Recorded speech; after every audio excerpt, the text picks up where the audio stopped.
ഞാൻ സെൻസസ് എടുക്കാൻ വേണ്ടി വന്നതാണ്, ജാതി സെൻസസ്. അറിയാം. എനിക്കിവിടെ ടിവിയും ഫ്രിഡ്ജും വാഷിംഗ് മെഷീനും അവനും പിന്നെ പട്ടുസാരിയും ഒക്കെ ഉണ്ട് സാറേ. അപ്പത്തെ വീട്ടിൽ അവളില്ലേ, അവൾക്കിതൊന്നുമില്ല. എല്ലാം വെറുതെ പറയണതാ. ഇതൊക്കെ എന്തിനാ നിങ്ങൾ ആദ്യം പറഞ്ഞത്? ചോദിക്കുമ്പോ പറഞ്ഞാൽ മതിയല്ലോ. ഭർത്താവ് എവിടെയാണ്? അകത്താ സാറേ. ഭർത്താവ് അകത്തിരിക്കുകയാണോ? പുറത്തേക്ക് വിളിക്ക്. അയ്യോ, ആകത്തല്ല, ജയിലില്ല. അയ്യോ, പാവായിരുന്നു. രണ്ടുപേരെ കൊന്നു, അത്രേ ഉള്ളൂ. ഇപ്പൊ 7 വർഷമായി അവിടെയാ. അതെയോ?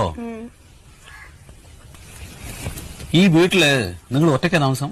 ഏയ്, എന്റെ മോനുണ്ട്. അവനിപ്പോ 4 വയസ്സായി. ഭർത്താവ് 7 വർഷമായിട്ട് ജയിലിലാ പറഞ്ഞു, കുട്ടിക്ക് 4 വയസ്സ്. അതെങ്ങനെ സംഭവിച്ചു? അതാളെ ഇടയ്ക്കിടയ്ക്ക് കരോളിന് വരുവേ. കരോളോ? ഈ ജയിലിൽ നിന്ന് ഇടയ്ക്കിടയ്ക്ക് വിടില്ലേ പുറത്തേക്ക്, കരോള്. പരോള്? ചില സ്ഥലത്ത് അങ്ങനെയും പറയും.